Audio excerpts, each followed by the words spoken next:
Oh, Jesus. I am yawning. I am yawning and checking the sound quality.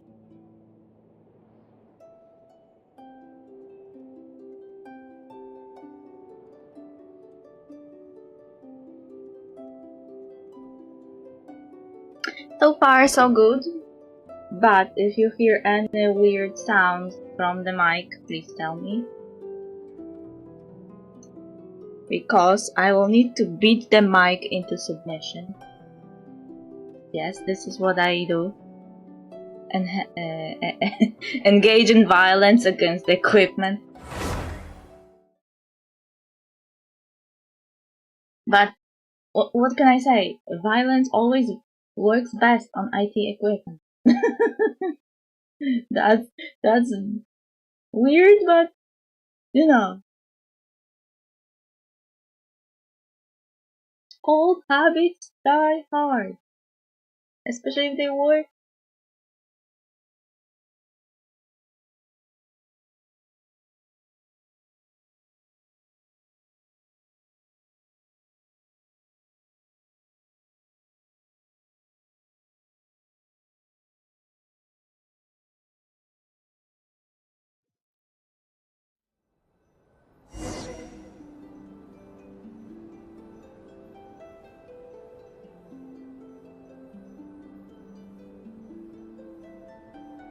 Music welcomed me. Okay, so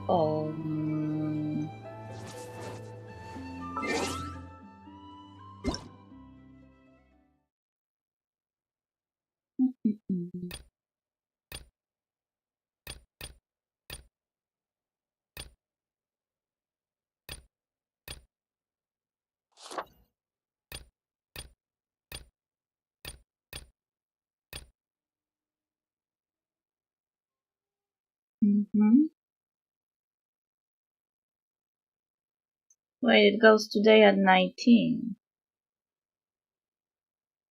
That's sad. I won't be playing that long.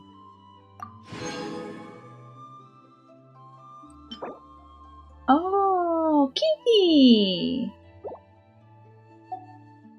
Is this the kitty that yesterday someone asked me about?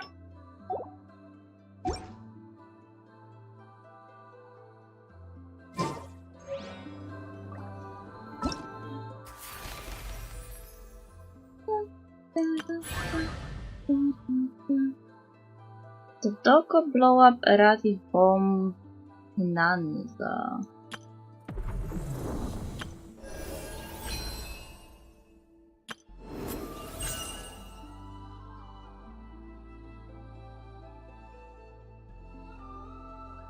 Ah, this thingy. Yeah, I forgot about it.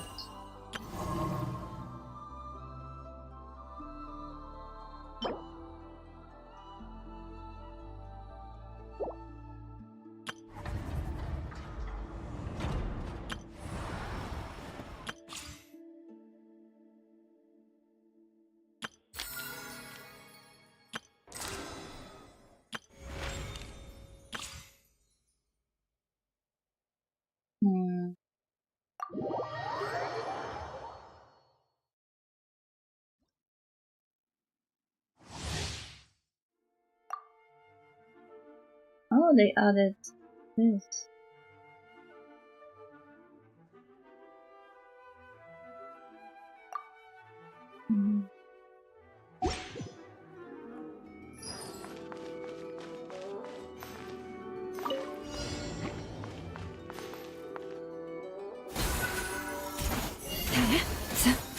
Leave this place.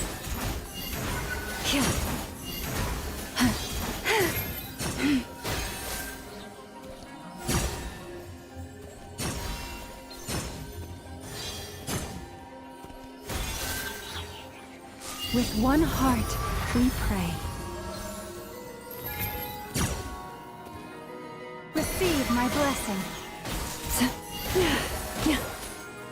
Oh, so now they are using different types of trials, so you don't have to defeat enemies anymore? Ah, they are teaching you how to use abilities first. Okay, I get. Witness the power of Gugwa! Out of my way! Dissipate! Sharing my knowledge!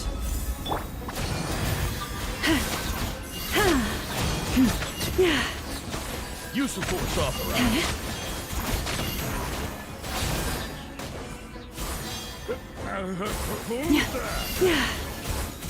Let me weave you a verse. Our bond is strong. Committed to memory. May Make yourselves at home. You poor lost lamb.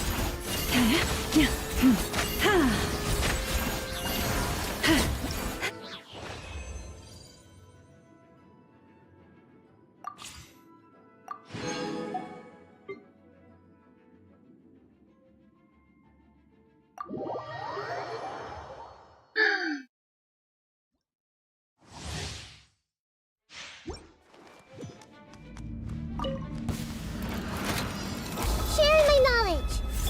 Hey, yeah! Let's spark things up. Let's dance. Yeah, yeah, yeah. Grow, grow, grow.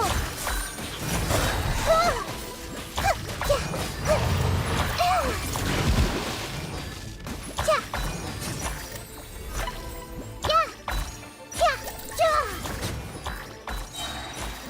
The Temple of Wisdom. Committed to memory. Ugh. Come a little closer. Surrender in a... Let the show be nice and spicy. Ha! Ha! Ha! Eat this! Ha! Ha! This may hurt a little. Ha! Ha! Sharing my knowledge. Ha! Ha! Boba, get them! Committed to memory. Yeah. You're in for a little shock. Come a little closer. Ha! Get... She kicked their ashes. Questionable. Questionable. Are there quests on another island too? I think there were.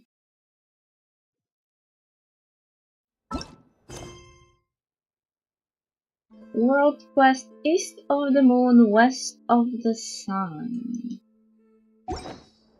But I need to check my map because I put some. Yeah, there. This is the world quest. Might take a bit of time.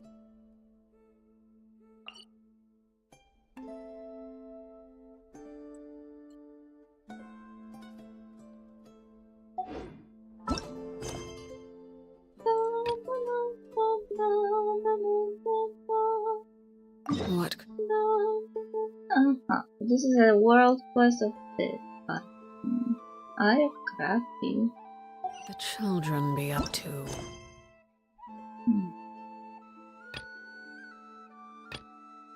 Why can't I switch the focus mode to this one? Never In mind. any case, we are teleporting. Okay, before we teleport. Let them do as they please. Before we teleport, I need to enter and read readables that I didn't read last time because I didn't have time.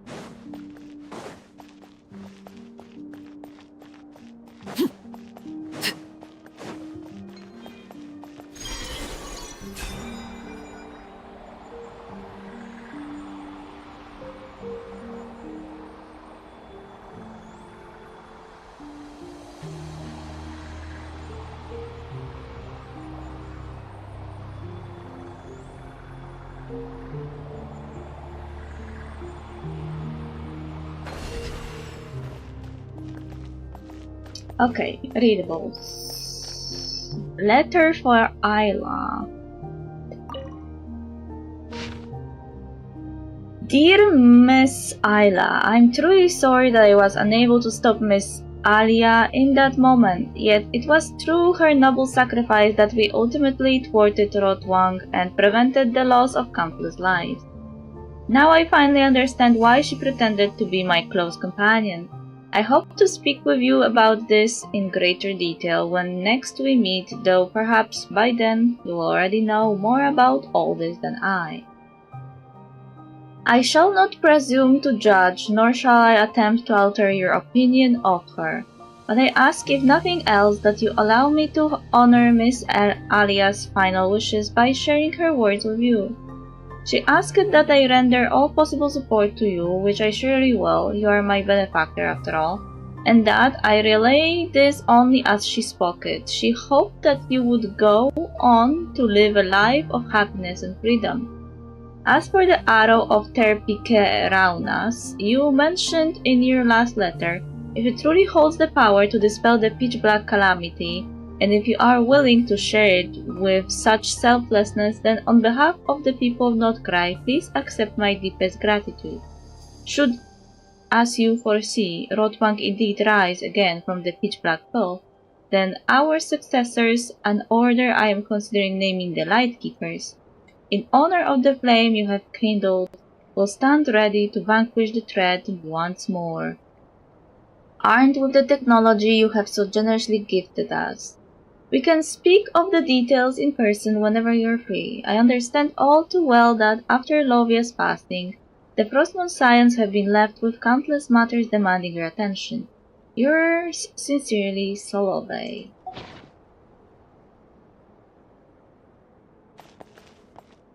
Okay, Isla's notes.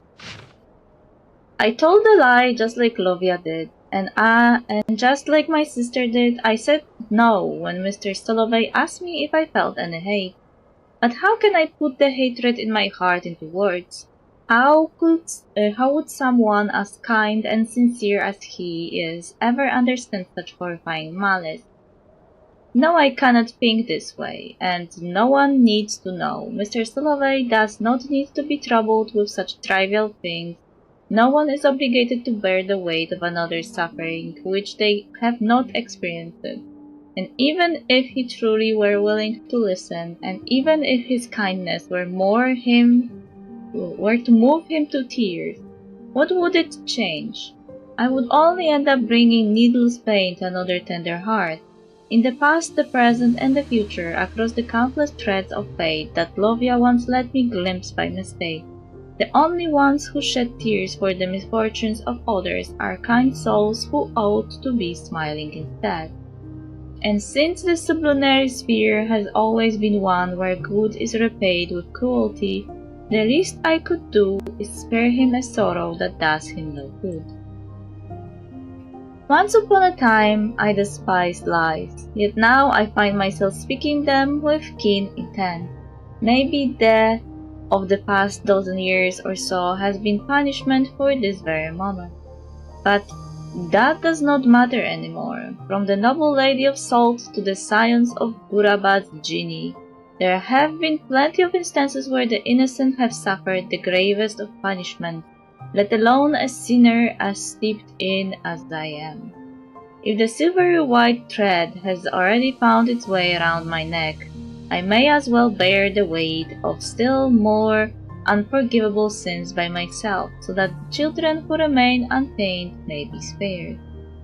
What was born of the frost moon must return to it. All the walls, towers, fortresses, and temples must be torn down, save for the great pillar raised here by the Dragonborn.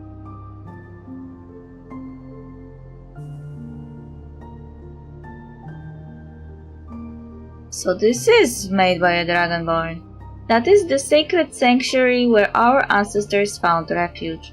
Prolonged isolation and seclusion serve only to nourish fleeting ambitions and hollow delusions. Let it be reverence for nature, kindness towards outlanders, and those virtues in which none believe, and not the pride of the dead which sets our thread apart from theirs. Only then will there never again be another Lovia or another me. Decades from now, a new moon goddess will be born. Oh, the irony of it! Lovia's long and desperate quest was in the end for nothing, even if had borne the sacred heir as foretold, and not the man who abducted my sister. The one who should have been our sovereign would only have created even greater chaos in Snezhnaya, or Snezhny. The birth of the new moon had nothing to do with anything she did. She could not even foresee the coming of that maiden. and nor did she know that the holy throne had never truly been broken. I do not know if I will live to see that moment, for my own thread is hidden from my sight, but I pray that I will not. Those tainted by sin do not deserve to witness the moon's pure light. In any case, people must come to believe that the new moon takes delight only in kindness, friendship, and mutual aid, that no other prayer or sacrifice will ever please our goddess. This is what they must believe, because if they do not, then no matter how noble the ideal, it will only wither and fade into the filth that lies beneath the moon.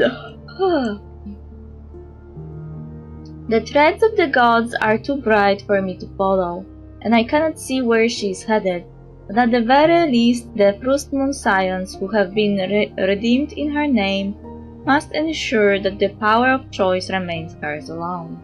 No one should ever seek repayment or reward from her, and she must never be molded into the perfect deity others wish her to become. Daughter of the frost moon, maiden of the new moon, may she one day behold the dream of true happiness, and may the frost moon never forgive my sins, for I have cursed her name more times than I can count.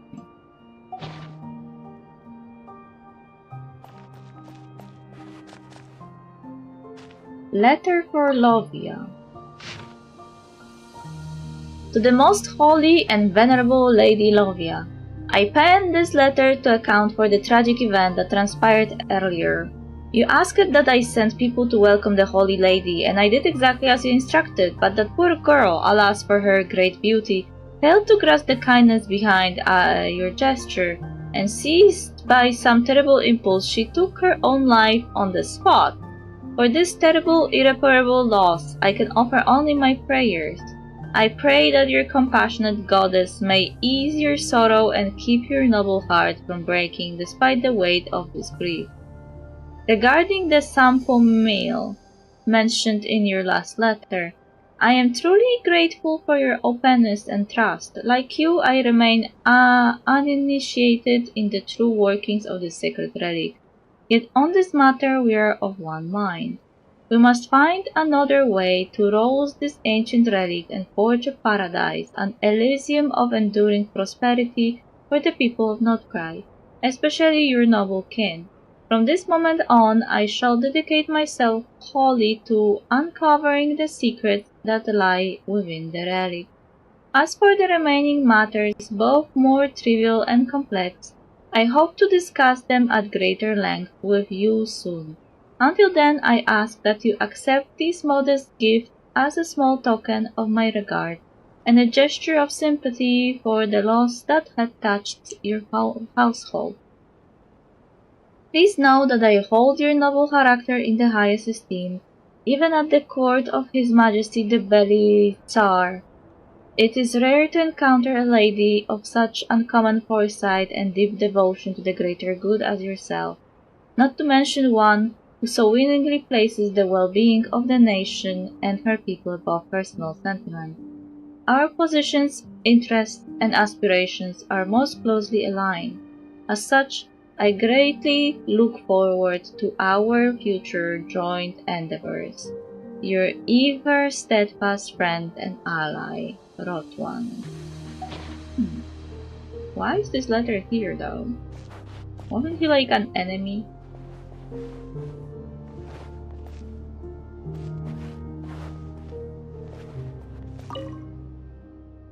The third volume. This appears to us be an ordinary fairy tale in which a kind-hearted girl makes friends with a white pigeon, after which they travel the world together. Some of the pages have been torn out for reasons unknown, and the ink has almost completely faded. The cover has beautiful golden words inscribed on it. Kitzegrad Publishing House. Huh. Okay, this is the longest one. Ancient volume. According to the teachings left by the Apostle of the Golden City, all matters must be governed by reason alone, untainted by sentiment, for mortal tongues cannot articulate the sacred mysteries, and frail emotion will only profane the world of the ancestors, in service of a pure and exalted ideal for the future of the science of the far north. These actions are as justified as they are necessary. This decree has been approved by Lovia, humble handmaiden of the Frost Moon and the Archpriestess since the fall of Hyperborea. Decree... I don't remember exactly how to read those numbers. What was C?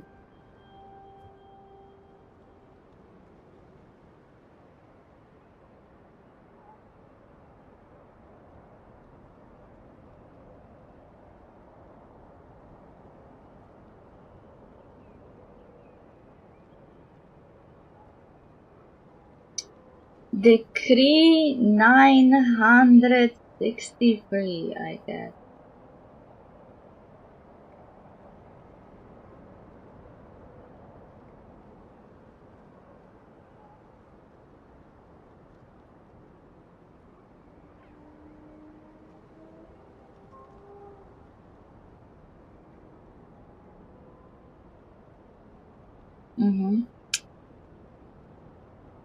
Alternative plan for the Sacred Heirs selection. All of the content that follows has been erased and cannot be read.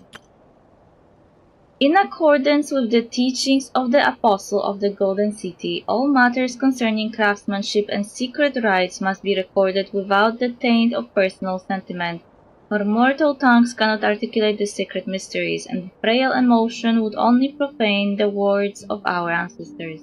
Do not seek to understand what lies beyond mortal intellect. Simply recite the ancient prayers with a sincere heart, so that the purity of the blessings may endure. This decree was issued by Saredne, humble handmaiden of the Frost Moon and 13th Archpriestess since the fall of Hyperborea. It is not to be defied. In the name of the Mistress of the Frost Moon, the ancient laws, once obscure and difficult to understand, are now set forth in clear and concise terms, lest the faithful falter or be led astray. Decree 3. Elysium and the Prophecy of the Sacred Heir. Let the children of Hyperborea guard their sacred bloodline from defilement, for the heir of Elysium is destined to one day arrive. It is hereby forbidden to marry one's closest kin. That is to say, no union shall be permitted between blood relatives. It is forbidden to enter into marriage with someone from a clan that has committed blasphemy. It is forbidden to enter into marriage with someone from a clan that has taken the life of an innocent. It is forbidden to enter into marriage with someone from a clan that had broken its oath. It is forbidden to enter into marriage with someone from a clan that does not bear an antlered crown. It is forbidden to enter into marriage with someone from a clan that has committed parricide. It is forbidden to enter into marriage with any person disturbed of mind. It is forbidden to enter into marriage with the descendants of the Fae. Okay? It is forbidden to enter into marriage with a person not of the faith. It is forbidden to enter into marriage with an outlander. Marriage is a most sacred act of virtue and must be kept pure. Therefore, let no unclean act stain our bloodline. Why does it sound so fucking Nazi and cultish? It does. Let no action be taken to incur the displeasure of the Mistress of the Frost Moon, and let no one betray their oaths. Whoever enters into marriage must first obtain the permission and blessing of the Archpriestess, lest a curse befall their bloodline. Said curse shall plague their bloodline for 7 generations, and then for 7 more. Whosoever breaks this oath shall have their horns severed with a silver blade. They who have been marked Chas shall be cast into the long, lifeless night. Hear now the ancient prophecy. In the fullness of time, Elysium shall come, and with it the sovereign ordained to rule over it shall also appear. The false sevenfold radiance of the high heavens shall fall at her feet, and the bones of the earth shall rise to follow her. For from her shall spring union with the world, and from her shall the first great cause be revealed. Let these words of wisdom find root in your heart, and neglect not the sanctity of your blessed bloodline. So the moon heir is destined to destroy the rules of the world imposed by Celestia on this world. Decree 6. Offerings to the sample mill. The children of Hyperborea shall guard the sacred treasure forged by the apostle of the Golden City at all costs. Let it be known that the relic that is the sample mill is a sacred work, for its blessing yields unending gold, grain, and salt. Only the prophesied secret heir shall have the power to rouse the mill and choose bring forth an Elysium of eternal abundance for us all. According to the revelation of our ancestors, the meal shall be sealed within a holy sanctum to preserve it from taint and desecration until the appointed time, when the sacred heir is born at last. All followers below the rank of priestess shall not enter the holy sanctuary wherein the meal is sealed. Those who violate this precept shall have a curse befall their bloodline. Said curse shall plague their bloodline for 7 generations and then for 7 more. Before sowing in spring, an offering of wheat, goat's milk, and salt must be made unto the sample meal, lest famine befall you. At least one priestess shall be designated to chant prayers to the meal day and night to ensure a bountiful harvest and enduring prosperity. Decree 10. Offering to the arrow of Terpikeraunas. The children of Hyperborea shall revere the arrow of Terpikeraunas without fail. Let it be known that this relic forged of pure light is a bow and arrow that can pierce the manifold darkness of the frozen night. You shall mix the sacred oils in the following manner, prescribed by the rite of the ancestors. Take up a clean silver vessel, free from all dust and water, for defilement is the root of all corruption. Take the fat of a lamb, clear and pure, and warm it over a gentle fire. It must not be too hot or too cool, do not bring it to a boil. Add the sulphur, salt, sawdust, and wax in their proper order while stirring with great care. Stir until the substances inside the vessel are of one uniform color. The number for your counting shall be 7 hours. 6 you shall not count, neither count you 8. Excepting that you should count to 7. 5 and 9 are right out. Then anoint your bow and arrows with the holy oil. And your arrows shall snuff out the pitch-black bow, shattering them like plate of silver. And last one. A chic stack of papers hidden by an unknown someone in a secret compartment inside the back cover. In accordance with the statutes laid down by all matters concerning mechanicals and technicals shall be recorded objectively, concisely, and untainted by personal sentiment. Thus shall we guard against the distortion of truth via subjectivity, that the knowledge we possess may be transmitted with clarity to future generations, and serve the welfare of our people to the fullest possible extent. The contents of this document have been approved by Sparga Piris of Haxatrausa. All members of the order, beginning with the executive priests, shall commit its contents to memory and observe the prescribed procedures without deviation until the reconstruction of civilization has reached 5/7 completion. For further details, consult Technicals Manual 1-330. If these words have reached your eyes, let it be known that you have completed the foundational disciplines of mechanicals or technicals and are hereby elevated to the rank of executive priest. Congratulations are in order. Regrettably, your newly acquired title is not a privilege but a burden of duty, hardship, and silent suffering born from this realm and the countless lives she shelters. You are destined to offer all of your youth and your life to preserve the last embers of civilization. Yet even with your final breath, you may never behold the frost moon's radiant light, nor see the dawn break once more upon our beautiful homeland. For the lights of the far north have been extinguished, and countless generations are condemned to cover in darkest night.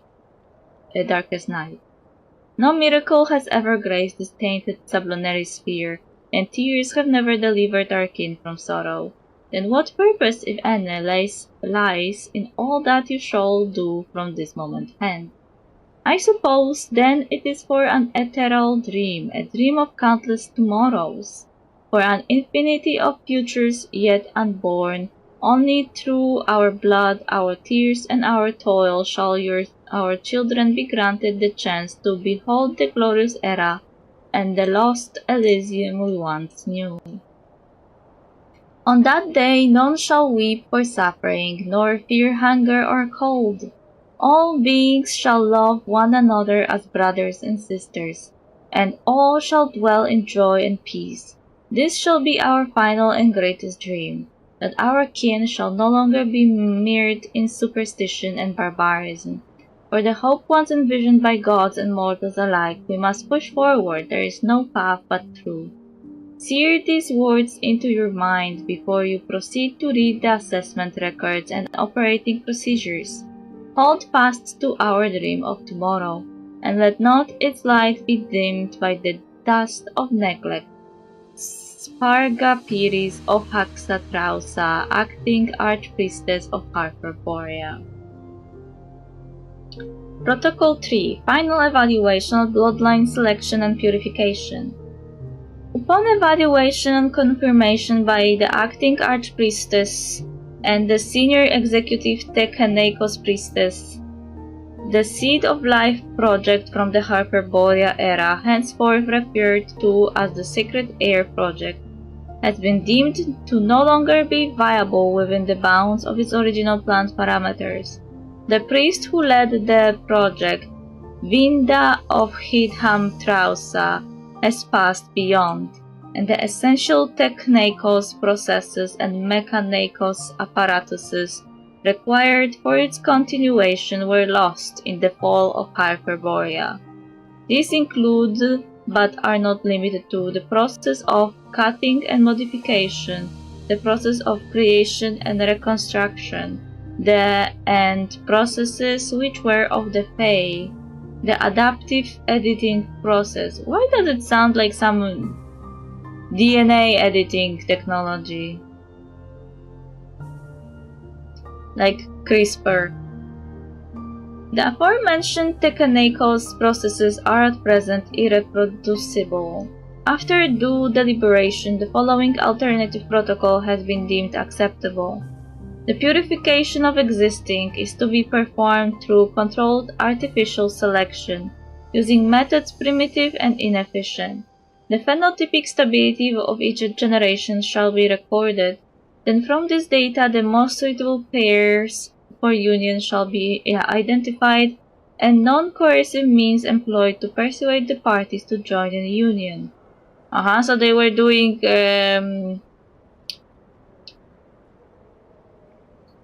eugenics. Should persuasion fail to meet the criteria detailed in Tekanekos Manual 090, promptly proceed to the next priority match and continue in like fashion. To minimize risk of disease, the bloodline proximity index of all breeding pairs shall not exceed. Accordingly, no individual shall be joined in union if they share common ancestry within 5 generations. This course of action is expected to yield outcomes approaching the original objective after successive generations of refinement and selection. At such time, the one prophesied, the newborn sacred heir, shall arise. without the need for ritual implements nor the forfeiture of their soul. This heir shall command the pure unaltered elemental forces at will, and shall at last attain fusion with the world. Note: in light of projected population growth and the limits of environmental carrying capacity, it is anticipated that the practice of widespread artificial breeding may be terminated after 7 generations. Thereafter, limited intermarriage with select outlanders may then be sanctioned. Details in Technaco's Manual I-1012. Furthermore, it is hereby affirmed that once the continuity of civilization has been assured, the descendants of the far north shall be granted the sovereign right to determine their own destinies. Protocol 6. The Subatomic Assembling Mass Energy Patterning Orb, sealed. The project of constructing this supremely advanced Mechanicos construct was personally overseen by unknown, and is not fully understood at this time. It was designed to reconstruct matter at the subatomic scale, or to transmute matter directly into stable energy, which would then be released in the form of unknown.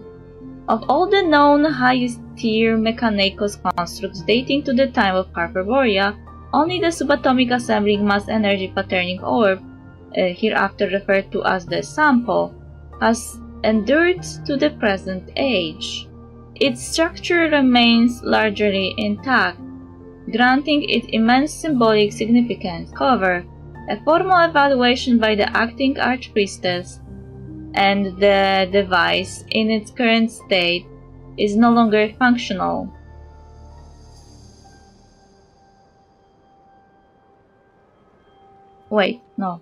However, a formal evaluation by the acting Archpriestess and the senior executive Mechanicos Priestess has determined that the device, in its current state, is no longer functional.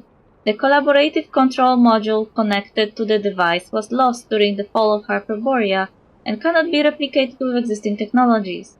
In the absence of this module, proper activation of the sample is impossible, and it is presumed that even a forced restart would fail to correctly reconfigure said device.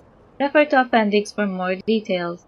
After due deliberation, it is resolved that the device shall be sealed indefinitely with no re-evaluation of its activation variability for a period of unknown generations.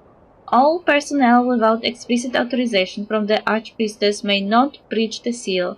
This will prevent unnecessary accidental damage to the device. Note: the senior executive Mechanicos Priestess, Arya Peitha of Massagete?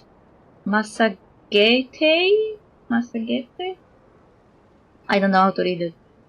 Has proposed a theoretically viable bypass protocol, namely the controlled input of unknown realm energy or unknown real energy, referred to Mechanicos Manual D503, for the possibility of the latter, at a specific carrier frequency which may circumvent the collaborative control module and forcibly initiate the sample.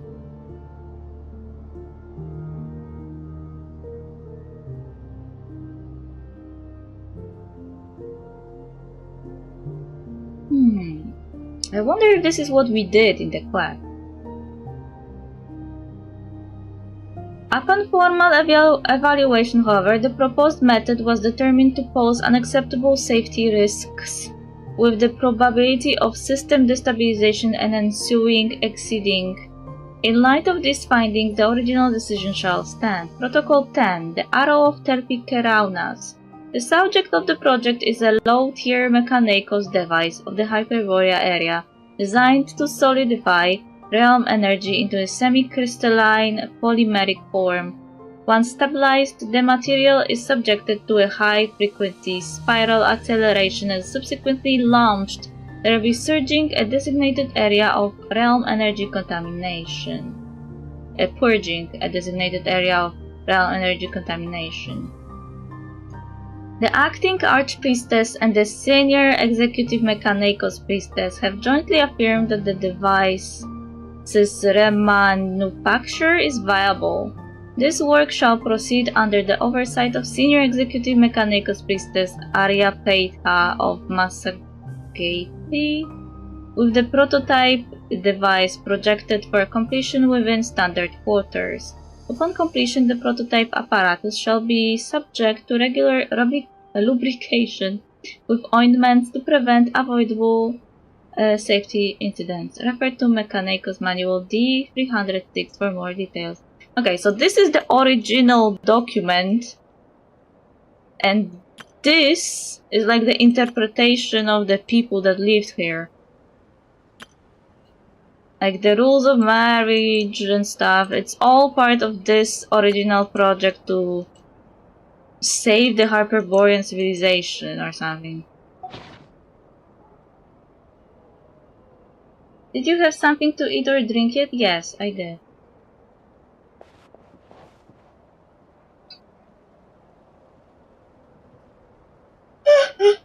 But I was reading for so long that hydrate would be in order.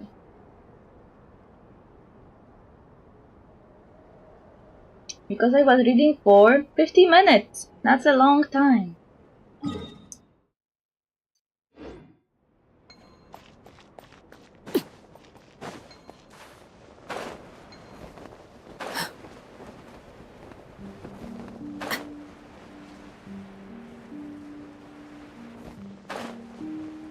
Anyway, this device was built by dragons.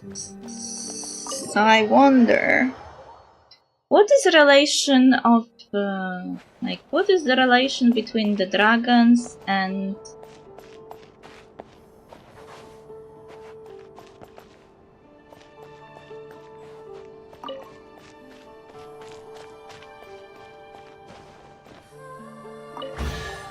What is the relation between the dragons and ancient Hyperborea? Something with which to commemorate this occasion.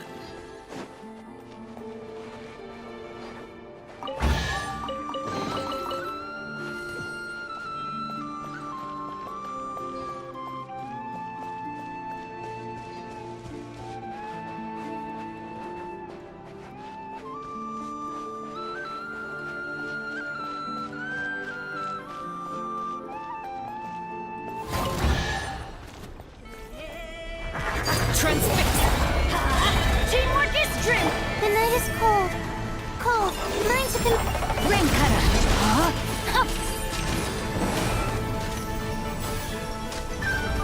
Hey, hey!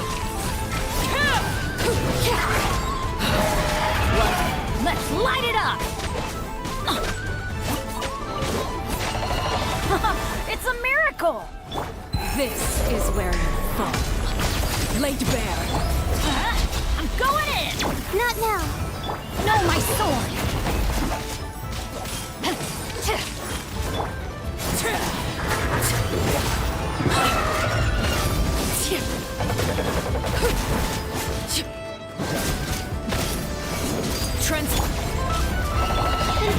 That's against my guiding stars. Stars. Let me weave you a verse. Rain outlines your...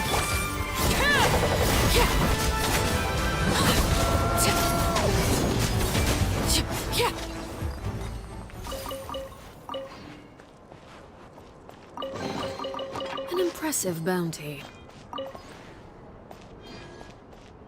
I was not planning to do any exploration here, but this little cute thingy wanted me to help it, so I will.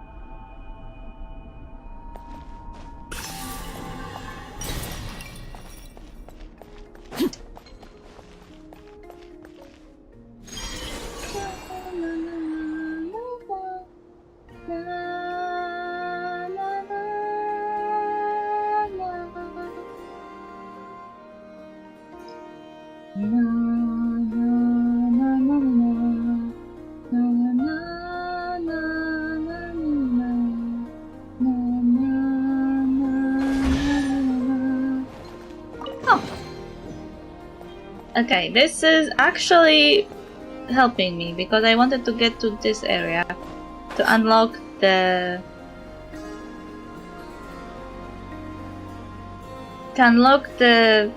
teleport.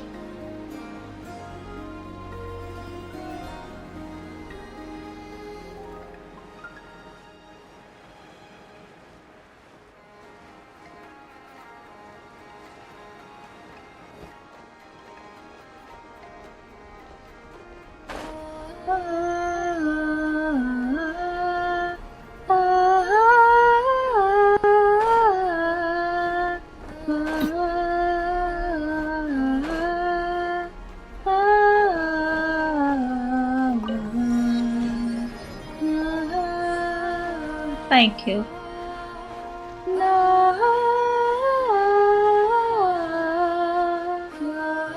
Wait, is it about me or about the game?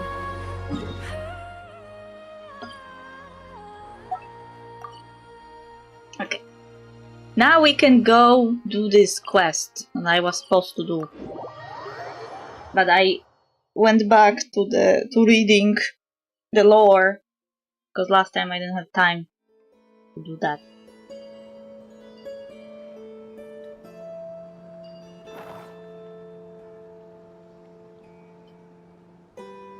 Something you wish to report? Go on. You have my undivided attention.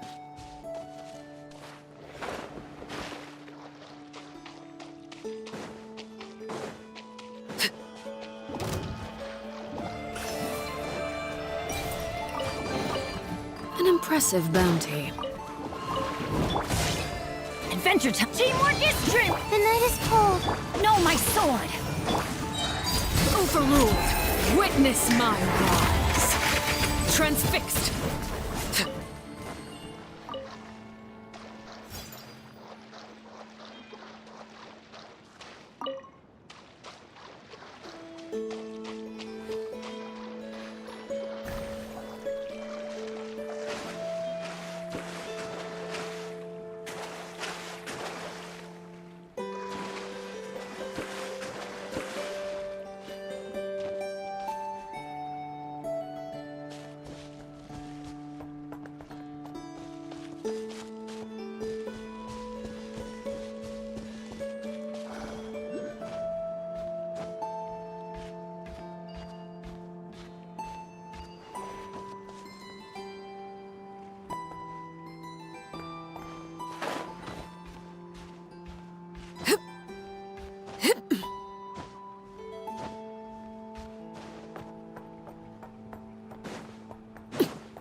Okay, what are you doing here, guys?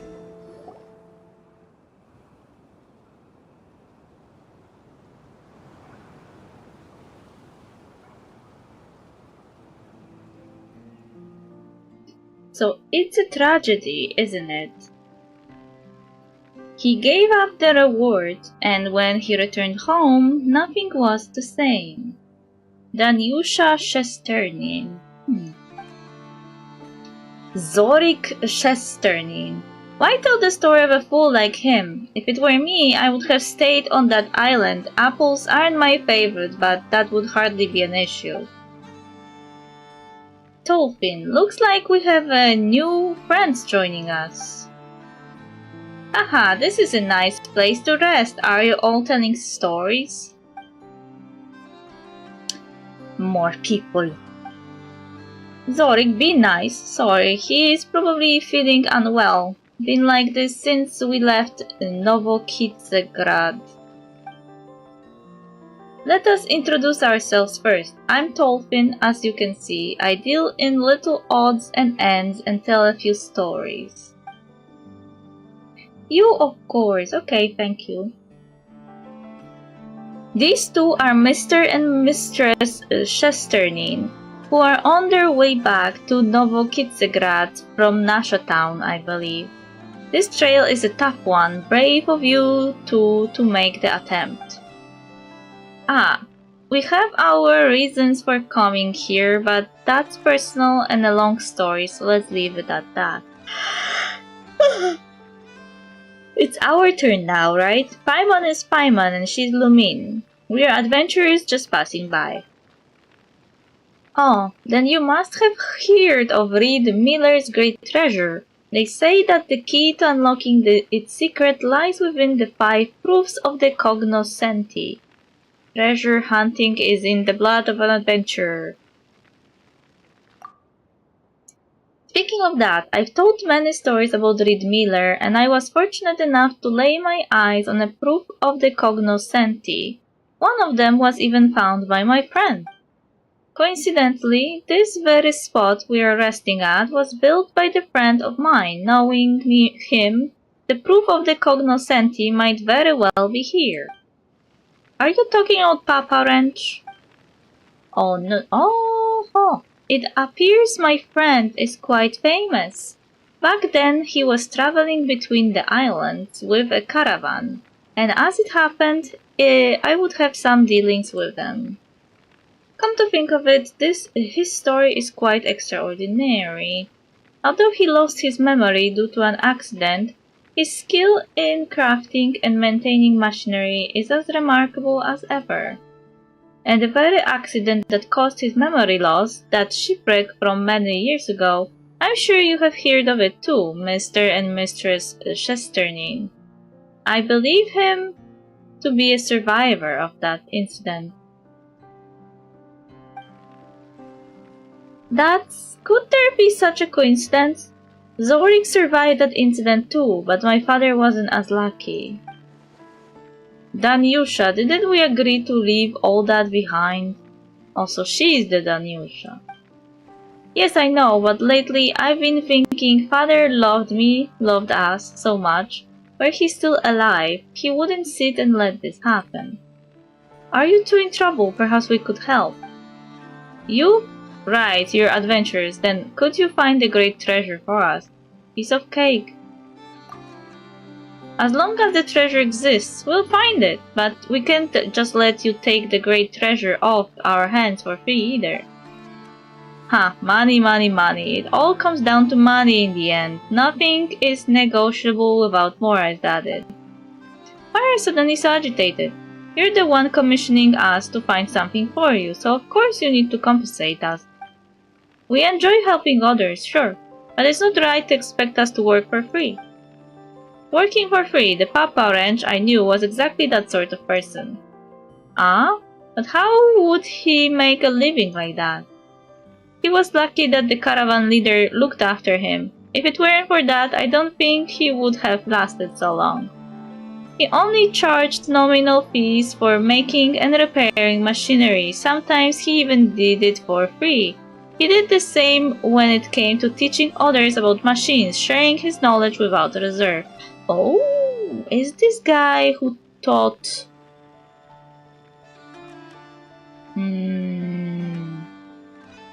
The guy who taught Aino the robotics? The children in the caravan loved him too, because he had endless stories to tell, though I should clarify I should go toe-to-toe with him on that. Too bad I didn't prepare candies for my audience like he did, though. His little listeners were, without exception, all captivated by the sweet candies and fantastical stories. That would explain Aino's love of sweets. Now you have gotten Paimon all curious about meeting him. It must have been fun listening to his stories. Oh, Paimon wants to hear about how he found the proof of the cognoscenti. Unfortunately, he's no longer with us. But you were saying... He built all the mechanical devices here for a child called Tinet. She was rendered eccentric and hard to get along with by an illness that tormented her. It took Papa Wrench quite some time to get close to her, too. These devices were originally made to make her happy and fulfill a small wish of hers. But that poor child didn't make it. After that, Papa Wrench also passed away from his chronic illness and overwhelming grief. How do you have so many such stories to tell? Madame, you're mistaken. Other than tragedies, I also have plenty of stories about righteous bandits robbing the rich to help the poor, and tales of underdogs getting their revenge to share, but for now, perhaps the two of you could provide some story material. How about a family-friendly treasure hunting tale? The treasure in this case would of course be the proof of the cognoscenti that Papa Wrench left behind. He once said that should he pass, all his belongings would be mine to handle as I see fit. I'm sure he wouldn't mind a couple of adventures taking it in exchange for a great story. After a thrilling adventure by the mirror-sheened blue amber lake, the two adventurers find the treasure at last. Cliché perhaps, but a captivating evergreen tale nonetheless. What do you think?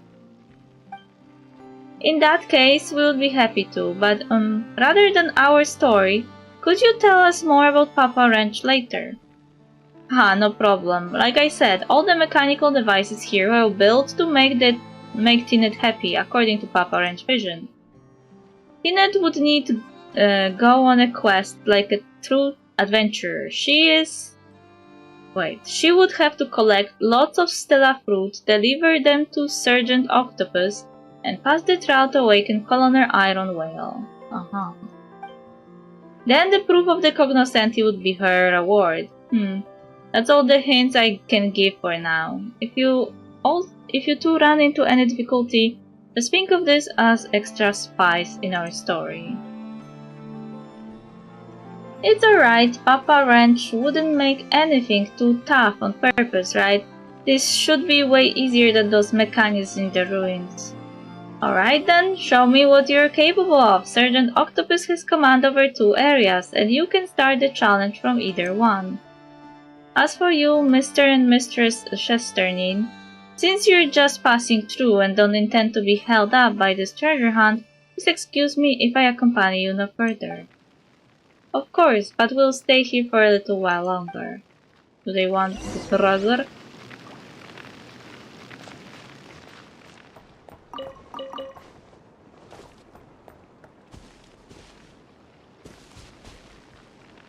I see these scribbled notes. Oh, this is long. This is all meant to fulfill Tinette's wish. I don't wish to say that this is her final wish, for I hope it is not so. I have told her every story I know, and even more I do not, but invented to comfort her. Tolfin often comes to see us, and though he is little good at it, he does his best to tell her stories he can barely get through telling, such as "It is a sight more marvelous even than a rainbow, the aurora that hangs in the night sky, though you can only catch sight of it very rarely, even in the northernmost reaches of the northernmost of nations. They say you know that you will find treasure at the end of a rainbow. What great prize then awaits those who can climb the vivid satins that come rolling down from the very heavens?" I remember that as Tinette heard this tale, the candlelight flickered as if a gentle breeze was blowing through. She set her voice like a sigh, that if only she had heard this story earlier, she might still have the strength to go to that northernmost of nations in the story, to see those dreamlike satins in the sky with her own eyes. It's alright, child, it's alright. I'll bring you those satins, such that you can see them.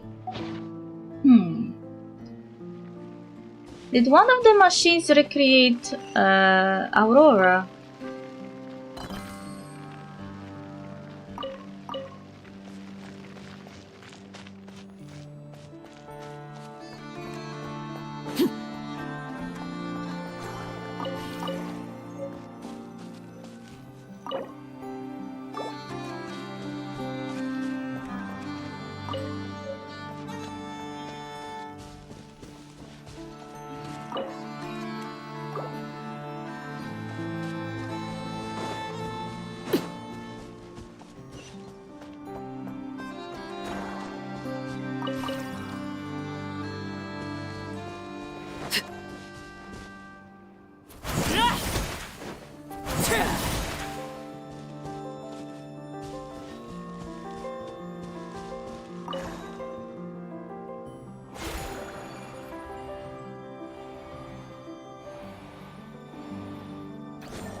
Wait, what?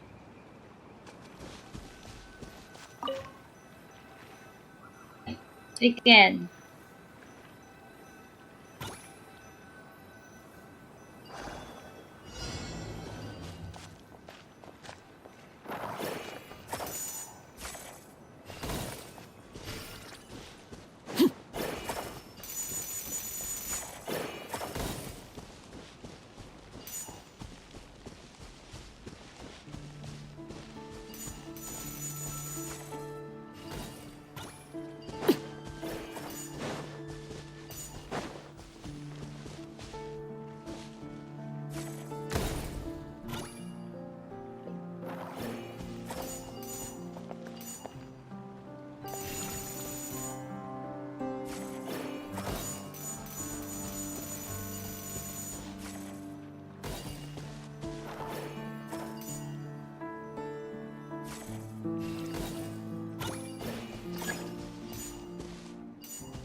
Okay, managed this time. I hate this challenge in particular, it's annoying.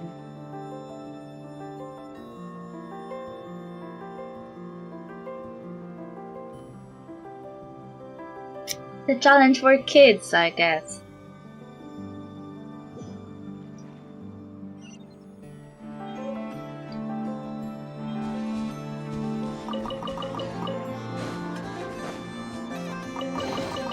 An impressive bounty.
Did I collect all of them?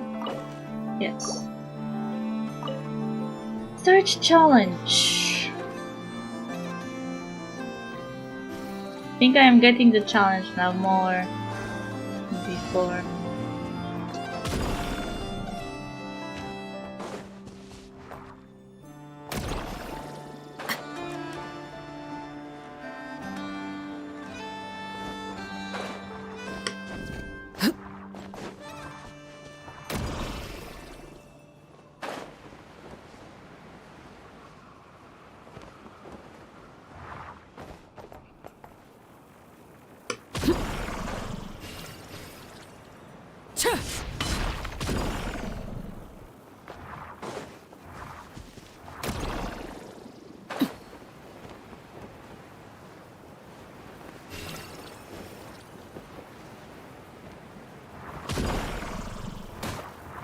Ouchie!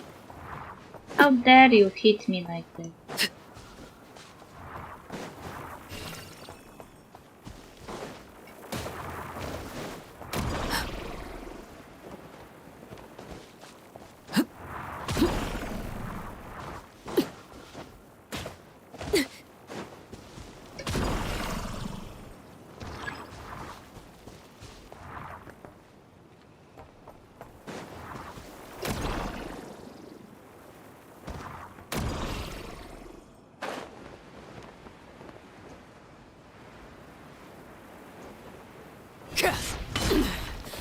Pitiful.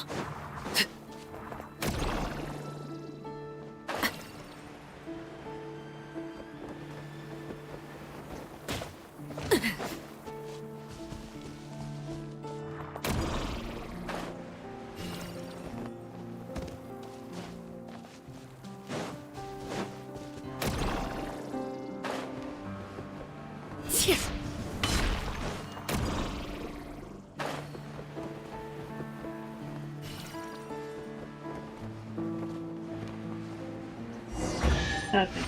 Managed.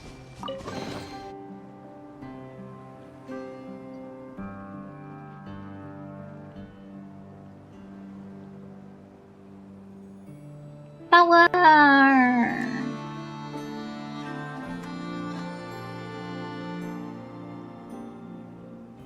Power! What have you done? This thing is moving, but how do I do... What? The thing is moving?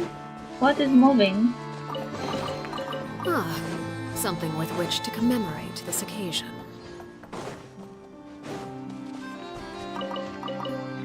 Cabbage. My cabbage.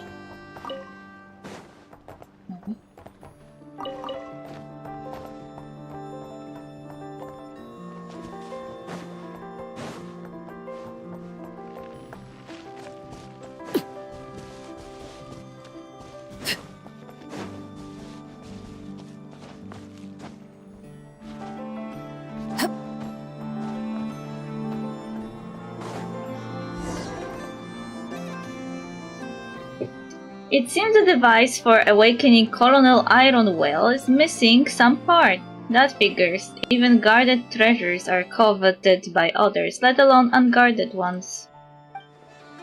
So the proof of the cognoscenti, the treasure, is hidden here. It's certainly nearby, but why don't we just take it apart then? It's little more than a pile of scrap anyway. This way, you won't have to play this little game of pretend anymore. Why not just make things easier? That's certainly one way to go about it. Time to spice up this story. Hey, that's... Paimon doesn't think that's right. Papa Wrench put his heart into this after all. If we can just find the missing parts... If we are talking about spare parts, I might have some leads. Wow, are you really giving us clues just like that? It's not unusual to receive aid from mysterious characters in stories, right? Mr. Chesternin, if you are also interested in the treasure's whereabouts, it's not too late to join us. Ha!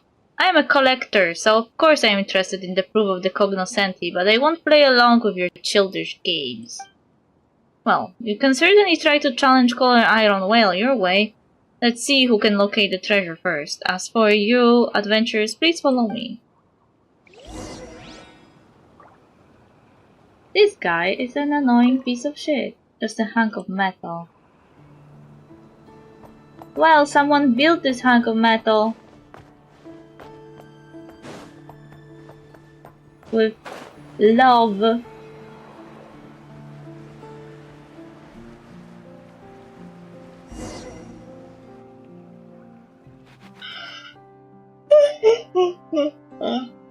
Papa Orange workshop is down this way. You should be able to find the spare parts there.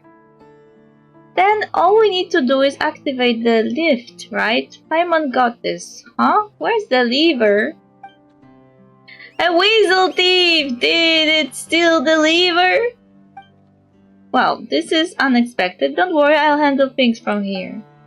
You but... Hagin, it's your turn to shine. Wait, what? And where did you come from? It's not that unusual for traveling merchants to have a few clever companions. No, quickly, let's catch up to it. Okay.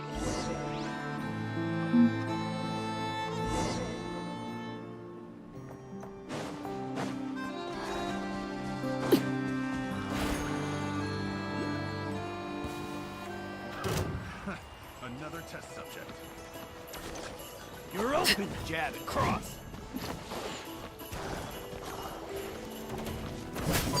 Laid bare.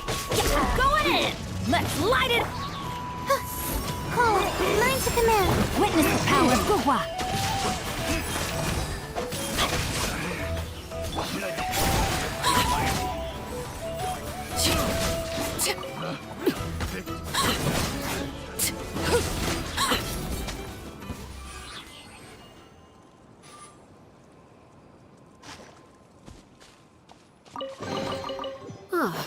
Something with which to commemorate this occasion.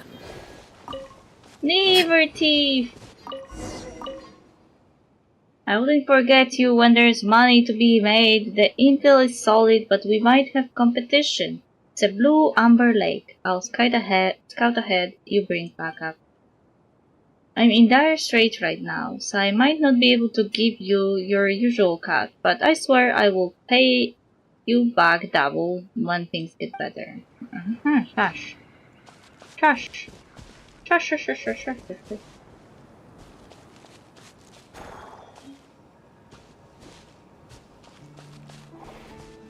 Shush. Shush, shush, shush, shush.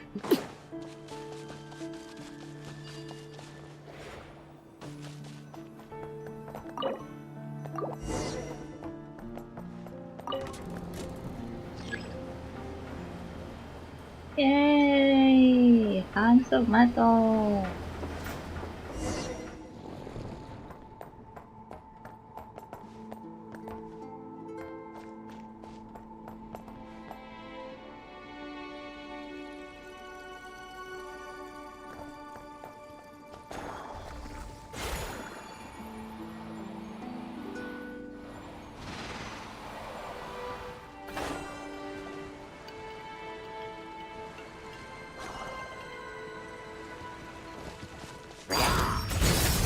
Everybody stand! Not now! Stars, shine for... Rain Cutter. Rain outlines your fate.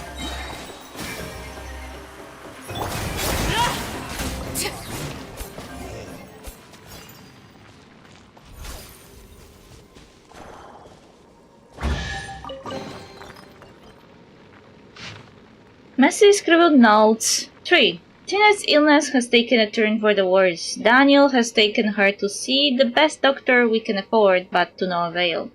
We dared not give her the diagnosis in full, but she had already guessed it. Clever, all too clever, that girl.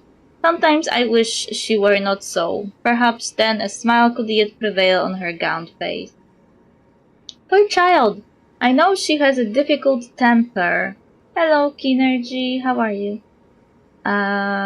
Difficult temper and does not love to speak. Those sudden outbursts of rage surely stem from the sickness torments. The light in her eyes flickers like a dying candle. What must I do to keep that feeble flame alive? Inet has grown so ill that she can no longer travel with the caravan. We have decided to make camp at Blue Amber Lake. Here lies an underground warehouse left by Arca knows who, one that contains quite a few so-called legacies of the Golden Age. That suits me perfectly. I have had the underground space modified into a workshop, something that Daniel and the caravan members also helped greatly with. Huh. This isn't a spare part. If Papa Wrench left this here, so it's like Dolphin said. He stayed for Tinet's sake. I didn't expect Hugin to dig up something like this, but judging by your words, did you doubt what I said? Well, they did come from somewhere. Who would give away a friend's treasure? When you put it like that, Pa Illumine, it does sound suspicious. Paimon was just playing along earlier, just so you know. We had to see what tricks you had up your sleeve. What are you planning now, bringing us to this place? Best be warned, Lumine is super strong. Aha, to me you're both unexpected guests, but great spices for the story all the same. I can hardly thank you enough. Why would I ever mean you harm? Well then, let's keep searching for the spare parts. I really don't know where Papa Wrench left the proof of the cognoscenti, so it's all on your own now. Thanks, I guess.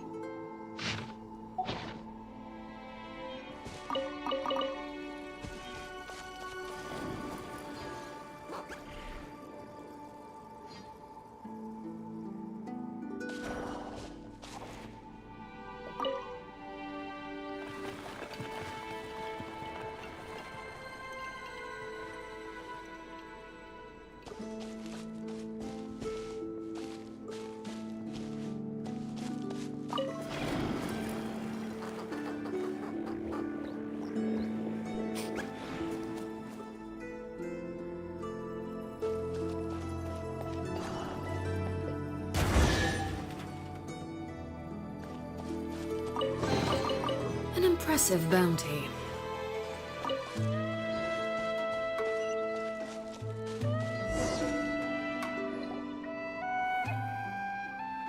Huh? What's going on here? It seems Sergeant Octopus isn't feeling well. Perhaps it's getting aggressive because it's not used to the environment. After all, underground caves aren't exactly where octopuses usually hang out. Sergeant, pull yourself together! Your power is essential in awakening Colonel Iron Whale, Sergeant. So how exactly do we make it stop? Looks like we'll have to get closer to make it stop. Well then, I'll leave it to you, Lumine and Paimon. Great.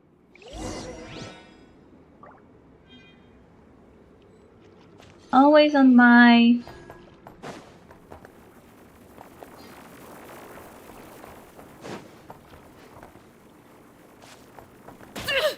Ouchie!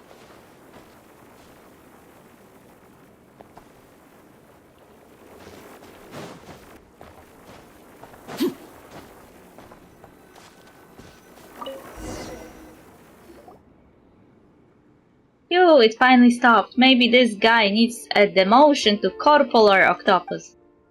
Safe now, Lumine. Let's look around for the spare parts. 3 humans and a weasel search up and down until you finally find the spare parts. Awesome! Now we can go and wake Colonel Iron Whale up, right? Oh no. Something happened. What's going on? The path that we came from has been blocked! Oh, it looks like this is becoming quite a spicy story. The spicier the better. Whether it's food or adventure, too much spice is bad news. Don't worry, leave it to Hugin. Treasure hunting isn't all it can do. It's also good at pathfinding. You see? Just follow its lead and we're bound to find something good. Oh, you're not gonna do anything yourself, are you? It's been on us or your weasel thief this whole time. Well, I guess the guy isn't really equipped to doing anything like that.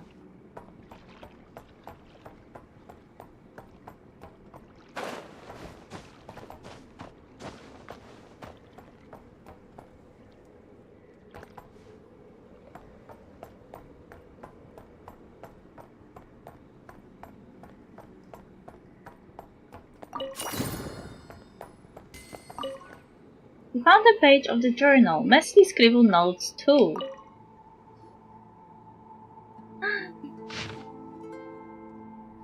A few days ago, I met a traveling merchant who had just traveled south from Novokidzgrad. We had a lovely chat and I felt quite nostalgic. I had yet to learn that this was because I was originally from that city. Fate's coincidences tend to come at you suddenly like that. I suppose I discovered a foreign yet familiar face in a newspaper she had brought along. The person in that picture had hair not yet stained by hoar frost and a curvy smile. This was me, 10 or more years ago. It was only upon reading the obituary in the corner that I truly remembered all I had lost. But old Chesternin was the one who owned all this, and he is dead. Danyusha has inherited his family name and possessions, as has Zorik, so they do have something to do with this. I knew it! That entrance was probably blocked by the Zorik guy. Zorik. 10 years on, I still know not which hands those were that pushed me off the side of the ship. It was all too sudden. Surely Zorik simply could not react in time, and the incident that occurred aboard the Fortunate One was but a tragic accident. Surely. Danyusha, my child, what can I now do to mend the losses you have suffered since your mother passed? Even my attempts at reparation were not to last. For though it was not my intent, I caused you to lose a father also.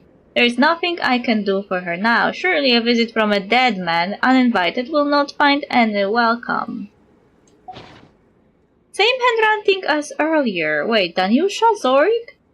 Is Danyusha's Papa Wrench daughter then? But Paimon thought he fell into the sea because of an accident that happened 10 years ago aboard the Fortunate One. Hagin, you just had to dig this page out, didn't you? I guess I have no choice but to. Paimon knew you were up to no good. Lumin, draw your sword, quick! No choice but to tell you all my plans now, and ask that you pretend you know nothing from this point on. Huh? I was there the day Papa Wrench saw the obituary. He had a strange look on his face. I asked him about the matter. Even so, he kept insisting that he couldn't remember the details from 10 years ago. Always assuming the best of others. That's just the way he was. Besides, he had Tinet to care for, so everything else took a backseat. After he passed, I kept my ear to the ground, and what do you know? News reached me that the Chesterins had exhausted their wealth over the last 10 years and had landed in serious debt. So I sent a messenger to tell a story. Have you heard? The proof of the cognoscenti that can lead you to the great treasure is at the Blue Amber Lake in Nordkrai. You were going to give him the proof of the cognoscenti? Technically it is Papa Wrench, Mr. Chesternin's senior's inheritance. As his legal heir, Zorik has the right to it. I am not as charitable as old Papa, but I wanted to give Zorik a chance to prove himself, and that's how the treasure hunt came to be. He's not interested in the story or the setting, but he seems determined to get the proof all the same. It's entirely possible that he might find it before you too. That won't do. Indeed, therefore my plan is to ask you to interfere with the process, or should I say, finders keepers. As long as you get it before him, of course. Though if your conscience permits, you can let him find it first before taking it off his hand. Oh, not a terrible strategy either, that. So that's your plan? Paimon doesn't get it. Do you want him to have it or not? And what if we didn't come this way? What was your original plan? A scheme abandoned hardly matters in the present, does it? I have great faith in your treasure hunting skills. When we go back out, please pretend you have heard nothing. It would not do for me to appear biased after all.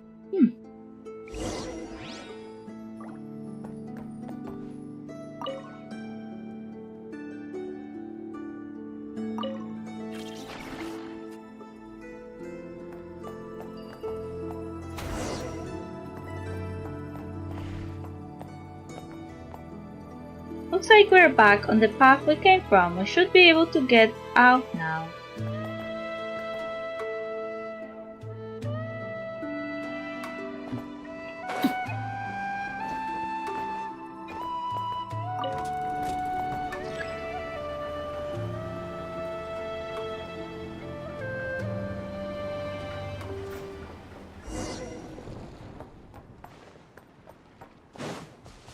You know who you are, Chesternin.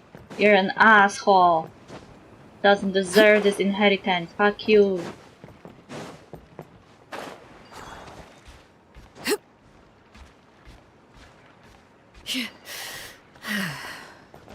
I bet you are the one who killed Danyusha's father. So you found the spare part? Seems you're helpless against this hunk of metal junk. We won! The proof of the cognoscent is ours now!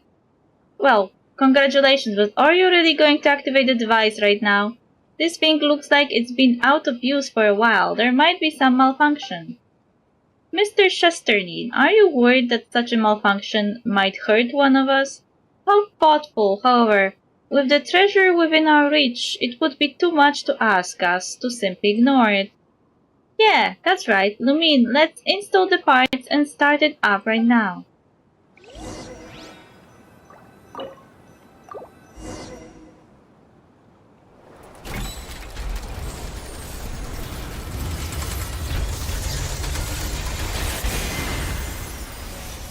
Ah, told you Aurora will happen.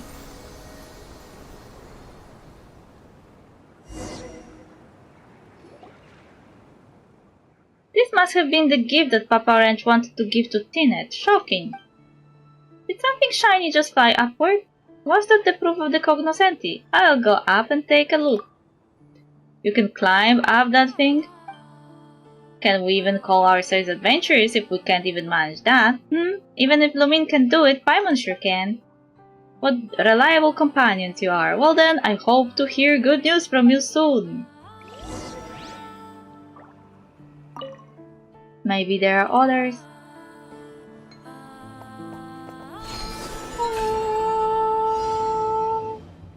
Collect shiny fragments?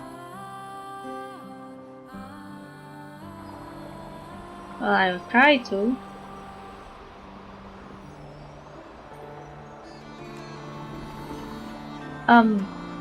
Where are you supposed to jump or something?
You land in a safe place.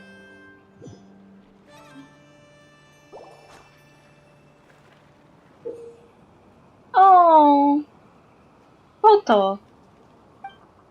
Those shiny things we collected earlier, they look like pictures, but where's the proof of the cognoscenti?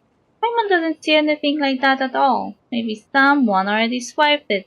The experiences and memories we gain are the most precious of treasures. Uh-huh, and adventurers would have all starved to death long ago if that was always the case. Not that we can do anything about that right now, though. Let's go back first. Aha, you're too late. You didn't find the proof of the cognoscenti up there, did you? Huh? How did you? Sure, but we found something more precious still. More precious? Impossible. Judging by that smug look he's wearing, he probably found the proof ahead of us. Might as well try to trick him here. Oh, you want me to play along with your little act then? Well, there are 5 proof of the cognoscenti after all. Nor would locating the great treasure be a simple affair even after one collects them all. So I would hardly be surprised if something in Papa Wrench's collection would far surpass a single proof in value. Such an item exists! Of course, you could call it priceless even. Paimon has no idea what Lumine is up to, but that isn't exactly a lie, right? Memories are priceless besides. Just ask Dolphin or something. He would pick what we have got over the proof for sure. And what would a wandering merchant like him know? Aha, I get it now, brat. You're bitter because you lost, aren't you? You're upset that I didn't need to play your little game to get treasure. I happen to be in a good mood, so I'll pass this advice to you for free. Forget about the rules. People who stick to them hardly ever get the life they desire. Fortune favors those who think outside the box, like me. See, you did all that work in the end. You still couldn't find the proof of the cognoscenti. Zurich takes out a pristine and opulent goblet. It is hard to believe that it also belonged to Papa Wrench's collection. Ah yes, it is indeed true that one of the 5 proofs of the cognoscenti is a goblet. But as far as I know, that one is in the Fatui's possession. Many treasure hunters have their eyes on it, in fact. The proof that Papa Wrench found was a mask, and he would often let the children play with it. As for this goblet, I do believe it's a gift the caravan leader brought from Snezhnograd. But Papa Wrench never could bring himself to use such a precious thing. It's valuable, of course, but nothing compared to the proof of the cognoscenti, which in turn makes it even less valuable than the treasure Lumine found, I fear. That's impossible! It appears even a seasoned collector such as you can be mistaken at times, Mr. Chesternin. If it sets your mind at ease, you are free to find an appraiser for it when you return to Novokizegrad. Ha ha ha!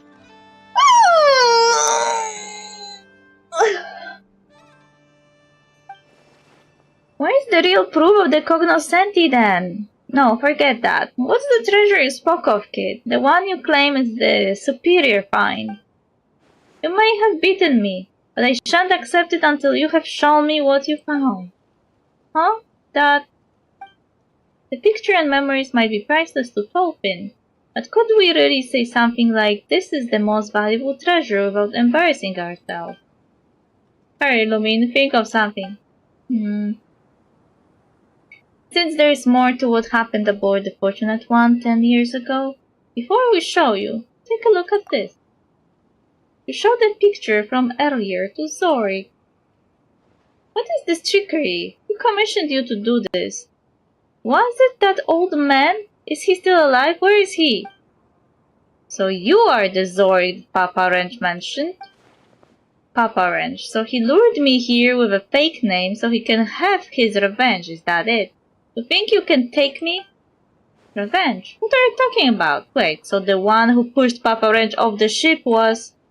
Drop the act. You're all working for that old man, aren't you? Wait, that's the Nyusha know. Is she in on this too? That woman, she agreed so quickly because she knew this was a trap all along, didn't she? Offering to deliver the letter, doing all that just so to isolate me. He talked himself into this, and I can simply just lie and say, that's right, it's over. You're getting ahead of yourself. No, not one of you will ever get me. Not you and not that old man. Zorik scurries away, not even bothering with the precious goblet he mistook for the proof of the cognoscenti. Are you just letting him go? We don't have any grudge against him, but isn't Papa Wrench your friend? Don't worry, the path he took looks most dangerous. I would not be surprised if something happens to him. What do you mean? I mean that Papa Wrench has many other friends aside from me. Besides, who doesn't love a story where justice is served? I'm afraid 10 years wasn't long enough to change his ways. If he had proven himself a changed man, even just a little, then I would have forgiven him per Papa Wrench's wishes. Alas, like many others, he too is a prisoner to his baser instincts. What a tragedy. What saddens me more is the lack of a winner in our little treasure hunting game. Ah, no new story material for me then. Oh, Paimon almost forgot. Where exactly is the proof of the cognoscenti? Will we find it here? Can we ask Hagin for help? Might this be what you're looking for? Oh, so he had it. A mask, is this it? But how? You had it on you this whole time? Aha, not quite. Zorik did find it first, but he thought the flashier, fancy goblet was the real proof, so he tossed the mask aside. And now that he has forfeited it, the treasure is yours. Feels like a fibble, but wait. We worked hard for it too. It's our just reward. That's right. If you end up revealing the great treasure secrets, well, that would make for a fascinating story.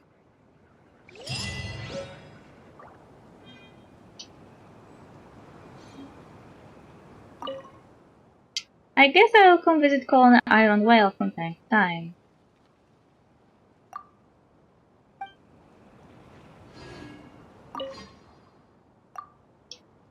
They make for great stories, I do know a thing or two. Allegedly there are 5 proofs of the cognoscenti in total. Besides the one Papa Wrench had, there are 2 more on the 3 southern islands. The remaining 2 are further north. You might find more clues about them in Pyramida. If you're also interested in the great treasure, you might want to keep an eye out for them. Is there like a series of quests for this?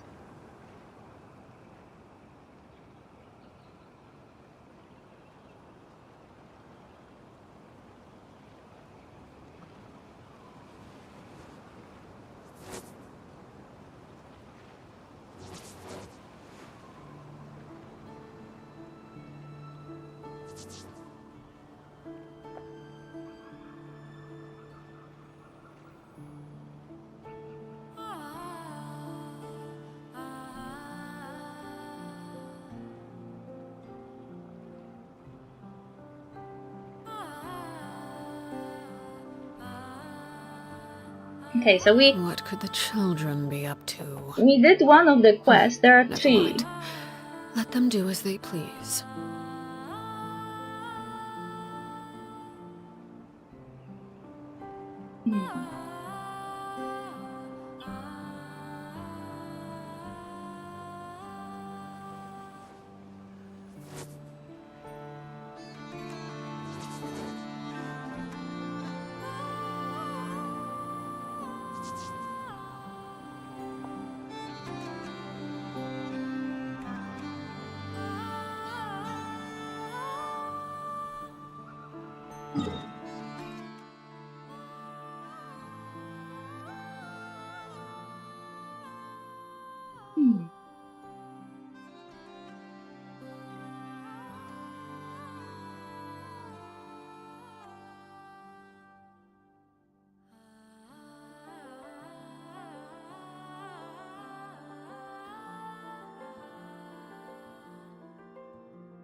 And what this place? Looks suspicious. Why does it remind me of Liu for some reason?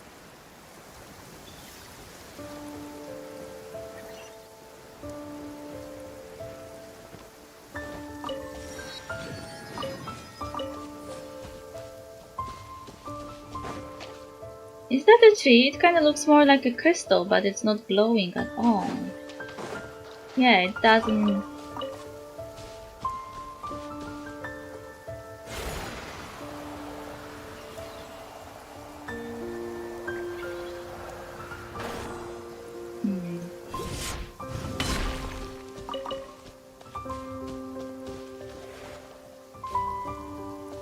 There's some older guy there.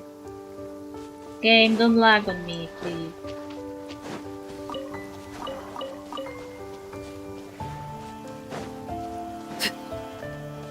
Someone is immune to something.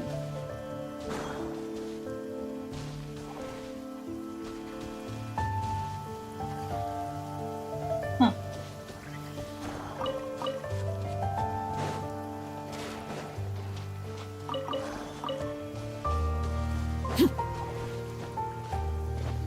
Hey, mister, what are you doing? Another day, another empty bucket. What are you doing here? Fishing, though so far I've only caught things that aren't fish. If it were knickknacks from shipwrecks, that would be fine. Those traveling merchants would buy those. I only pulled up a foot with a half. Forget it, talking about stuff like that will scare the fish off. Okay.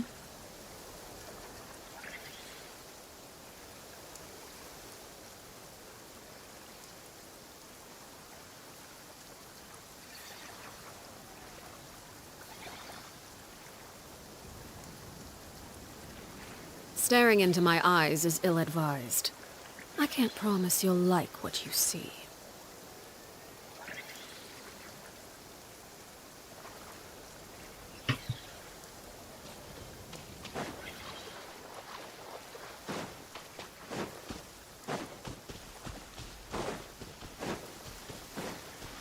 Oh, ghosts!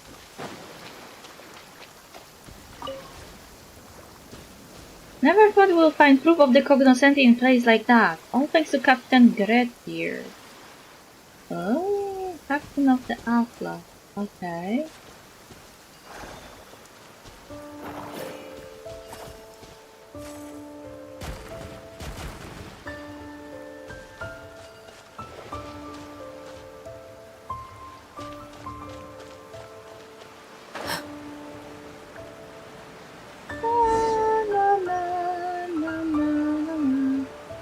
Like a ship sailing through the fog.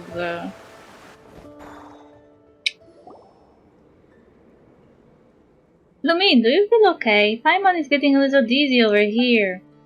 Paimon thinks she just heard someone talking. Did we, like, find a quest? Another ghost! Mama is in the sheepfold. Don't be scared, don't be worried.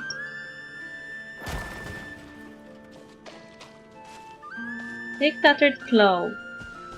Oh. Sam, Salomea, where are you?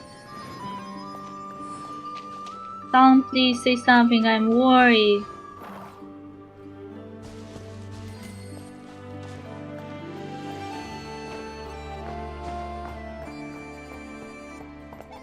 How could this be? It's like she's a totally different person. She has become a monster. Water-stained logs. I found an awesome new job. It's not like I've never worked as a private tutor before, but not cries upper-class families. Well, you know what they're like, but Miss Salma is totally different. Every gesture of hers radiates the elegance of true nobility, though her elder twin sister Salomea is a bit more mischievous. But what child doesn't love pranks at her age? I do hope they will grow closer to see these young ladies blossom into perfect gentlewomen. Why, it would be my greatest pride. When I was tucking the two darlings into bed, they begged me to sing Mama in the Sheepfold for them. It's not my favorite lullaby by a long shot, what with its most quaint lyrics, but since the girls like it, I guess I will as well. Thankfully, my fever had abated by this morning, otherwise I might have missed boarding the Fosse-Green, and then what would I do? How could my two little sweeties go traveling alone without their tutor's supervision? I'm still not sure how I caught that flu.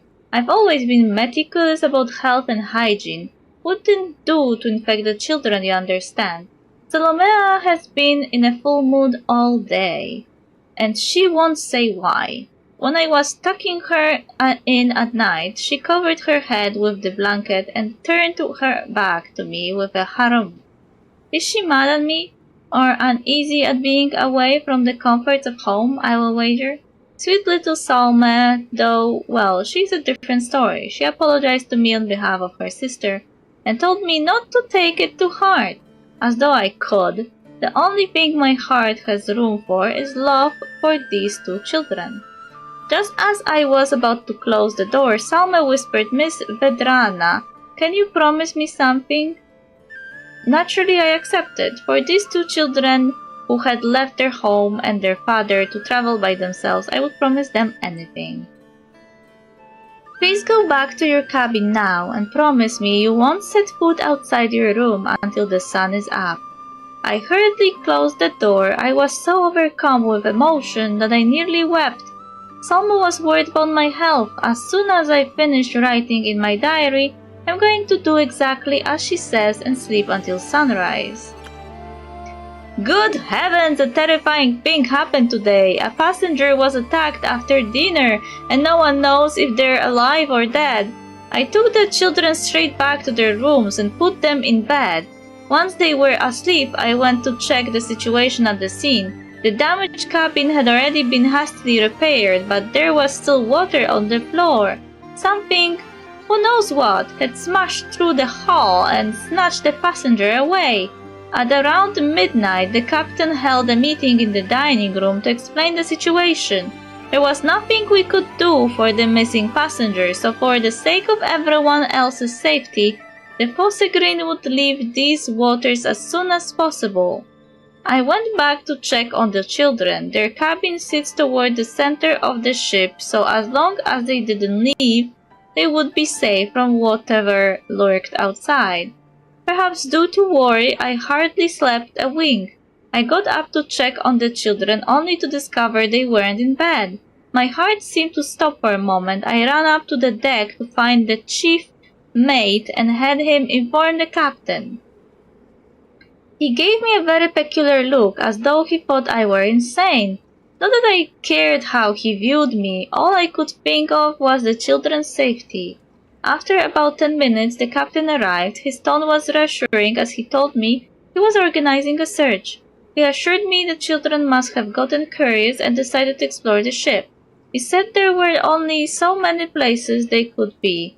It wouldn't take long to locate them. He completely ignored whatever beast it was that had taken that passenger, and was probably still nearby. It appeared the children's safety was in my hands. I scoured every corner of the ship until I finally found Salomea beside the cargo crate in the hold. Thank the stars! She seemed surprised to see me. I rushed forward and embraced her. Poor Salomea was wearing nothing but a thin sleeping gown. Her hands were freezing. I took off my coat and wrapped it tightly around her. I wrapped my hands together and cupped her shivering cheeks, asking her if she knew where her youngest sister was. She looked at me with an expression I could barely describe, but didn't say a word. After a long while, she raised her hand and pointed at the cargo crate behind me. It was locked from the outside. When I opened the crate, I swear my heart skipped a beat. There Salma was, curled up on the floor. She must have been weak from being stuck in that airtight crate for so long. I stretched out a shaking hand and held it to her face. She was still breathing. If we had If we had have got here any later, I don't even want to think about what might have happened. After taking Salme to the ship's doctor for treatment, I spent forever putting Salmea back to bed. The sky was already beginning to brighten, but I didn't feel tired at all. My mind was racing, trying to think what had happened. Who had locked her in the crate? What had the children done to warrant this sort of treatment? The ship's doctor said Salme needed more time to recover, so I returned to the children's cabin. Salomea was awake. I knew it might be too cruel for her to think back to what happened, but I had to get to the bottom of the night's events. But when I asked what she told me, shattered my heart. Even now I can scarcely believe it. As I write this, my hands are shaking. It was Salomea. It was Salomea who locked her sister in the dark prison of a cargo crate. This wasn't just some prank, this was something far worse. She had to be punished. No matter what else may have happened, nothing could ever justify doing something so horrifying. Salomea cried as she begged me to forgive her. She said if she hadn't done what she did, Salme would have left her. She claimed that Salme was the child of a fae, that she wanted to return to the world of her people, that the monster that took the passenger was probably Salme's kin. Nonsense, utter blather. There can be no doubt that Salme is a human child, no different than Salomea. Though are there not fae that can transform? A terrifying doubt took root in my heart before I tore it up and discarded it. Salomea's impressionable mind must have been affected by reading unsuitable stories, just like that lullaby Mama in the sheepfold. Even now I vacillate. Should I pen a letter to the children's father informing him of Salomea's wicked deed? I cannot say what doing so would mean for the girl. There is no time left to write today. I shall decide what to do tomorrow. That's sus. Why did the captain look at her as if she was insane?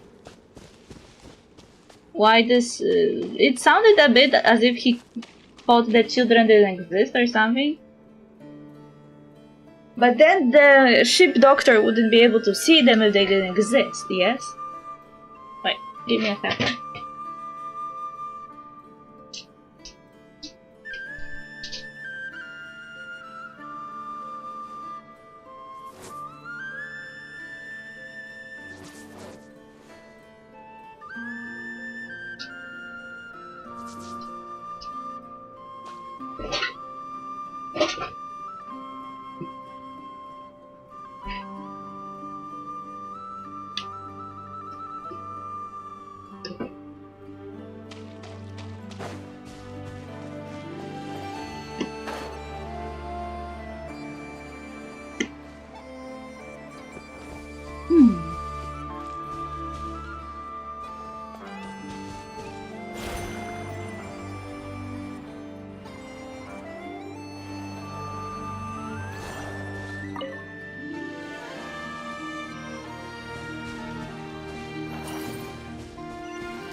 What greater pleasure is there than the unexpected?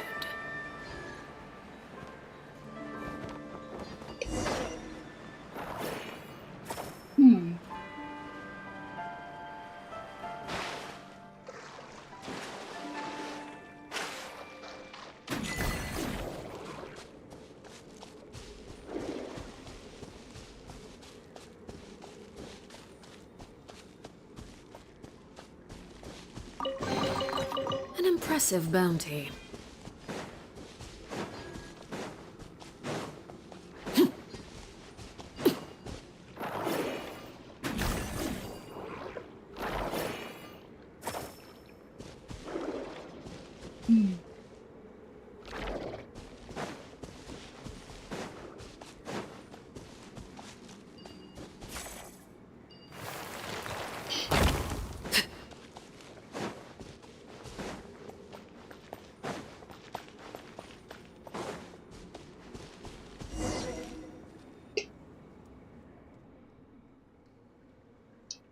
no, there's a bunch of those shiny little things we saw earlier. Wait, where are we anyway? Could it be we have circled around to right under that weird tree? And those green things? What even are they?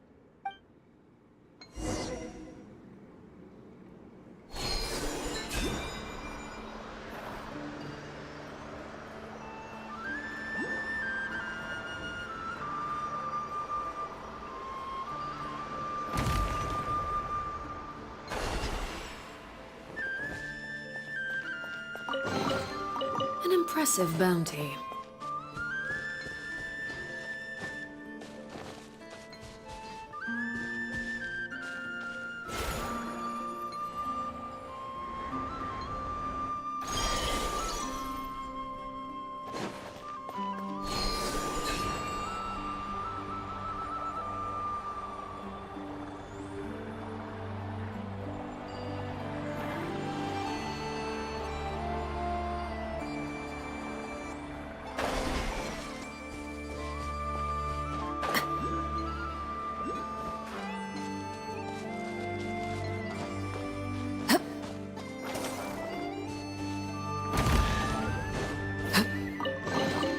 What greater pleasure is there than the unexpected?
The night is cold, cold. Witness the power of Gugwa. Know my sword. Rain outlines your...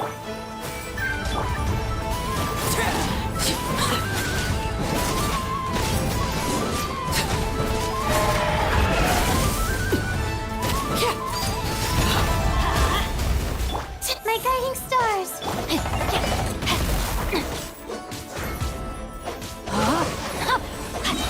Rain cutter. Teamwork is dreamwork. This is where you fall.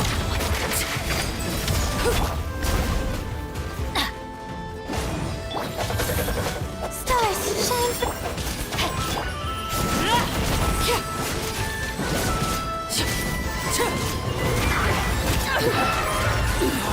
Go on. Off we go. Why do they never miss? Let's light it up. Rain outlines your fate.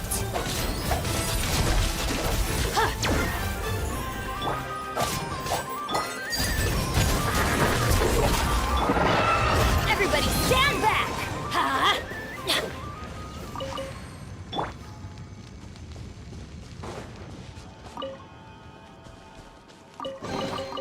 An impressive bounty.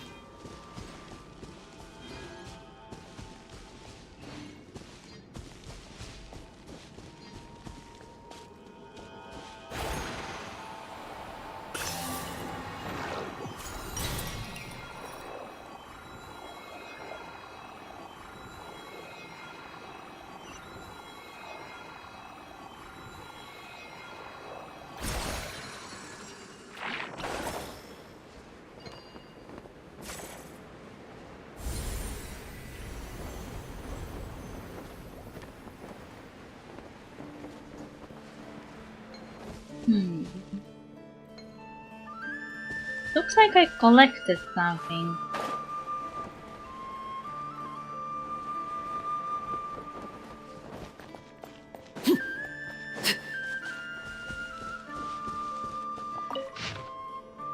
Water-stained investigation notes. Victim M.Z. Plekhanov, loan shark, died a violent death with multiple stab wounds. V.T. Yakub, head of the Black Spruce Trading Company, died in a freak accident buried by an avalanche. Suspects I.K. Dmitry, former rail worker, lost everything due to Plekhanov's exploitation. O.V. Kozlov, second in command at the trading company, has had recent disagreements with Yakub. The two suspects with the most compelling motives both had airtight alibis, stemming the investigation.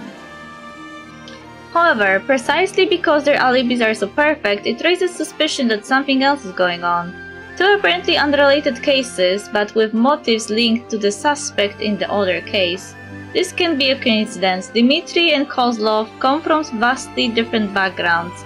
Their lives and social circles have no overlap. There was no clear thread to connect them. However, upon investigating Dmitry's associate, I discovered that when he was working as a locomotive engineer, Kozlov also served as an ordinary crew member on the same line. Clearly, Kozlov was not proud of his job, and he concealed this part of his past when he joined the Black Spruce Trading Company. The two were reunited by chance during a train breakdown, and due to one's past grievances and the other's desire for power, agreed to work together. Dmitry used his inside knowledge to manufacture a natural avalanche, staging it as a tragic accident, while Kozlov used his own tried and tested methods to lure Plekhanov to an abandoned warehouse and kill him. Fools always believe they can cheat fate. There is no such thing as the perfect crime. There are only imperfections that are yet to be uncovered. Chief Stalanov and Mr. Shesternin were scheduled to meet on the deck. The agreed-upon time arrived, but Mr. Shesternin was nowhere to be seen. We asked his companion Zorik, who was unusually calm and spoke with a coldness that felt out of place. He claimed to know nothing of Mr. Shesternin's whereabouts, but when told his cabin might be searched, an almost undetectable sense of panic seemed to flash across his face before quickly donning a mask of concern. He took great pains to emphasize Mr. Shesternin's obsession with machinery and attempted to convince us that his absence was coincidental. My intuition tells me he's lying. I hope this matter can be concluded before we reach Nasha Town. Everyone kills everyone in this game.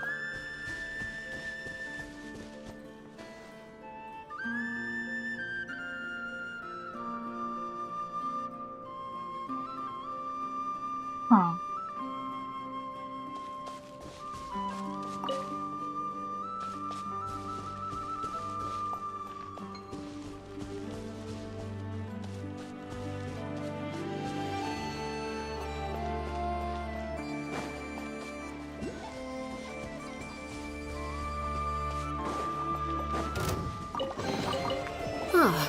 Something with which Overruled! Everlasting as the moon!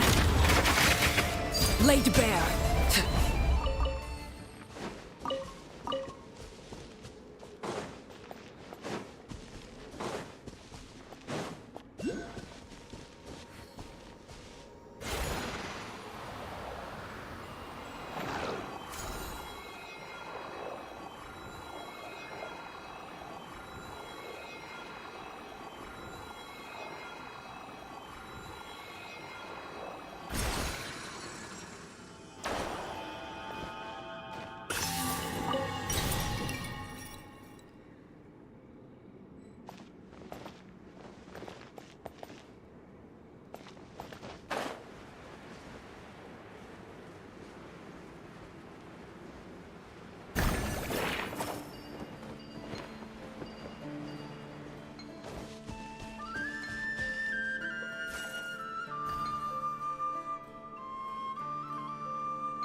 Okay, collected.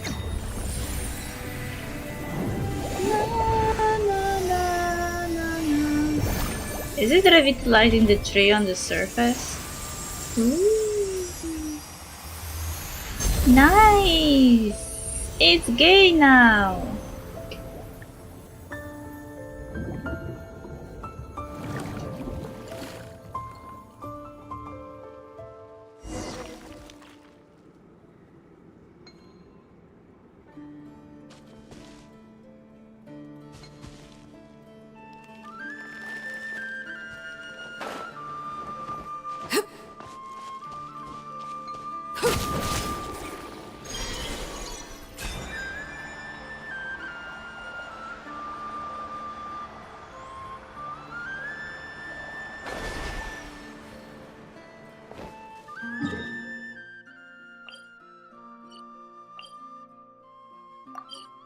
LOL.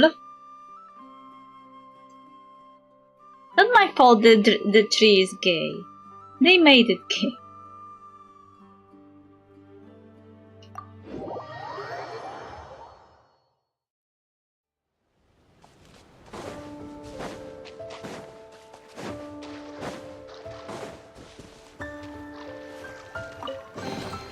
What greater pleasure is there than the unexpected? Now that's strange. Did you see that? The tree just lit up all of a sudden, and these little things, too bad they're not fish. So that pink in the center must be its root, huh? Paimon doesn't understand how it works, but now that it's all shiny, it looks way better than when it was dull. Explain what happened earlier. It's pretty hard to believe, but you have got no reason to spin me a yarn. Looks like that fishing buddy of mine, that half-Frostmoon Scion, was right after all. But so what? They're just remnants of the past. Whatever they think or say, it's not gonna stop us living folks from catching living fish. Anyway, you folks are treasure hunters, aren't you? That thing you picked up earlier. This is the proof of the cognoscenti. It looks like an ordinary feather. A trader I know once said that if you collect 5 proofs of the cognoscenti, you'll uncover the great treasure, east of the moon and west of the sun. Who knows if it's true? Still, a lot of treasure hunters seem to believe the stories. They're all rushing after it like crazy. Well, it's treasure after all. If you ask Paimon, she's kinda curious too. If I were 20 years younger, even then, I would still be out here fishing. That said, another day, another empty bucket. I guess.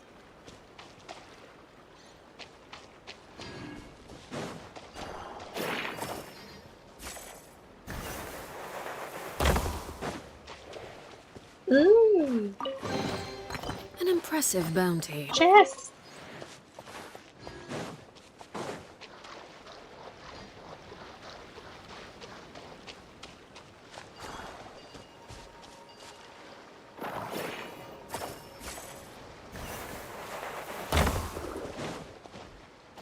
Another chest.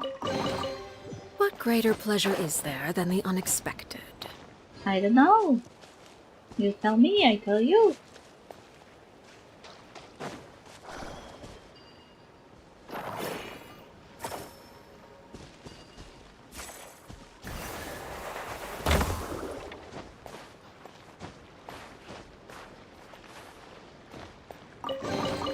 What greater pleasure is there than the unexpected?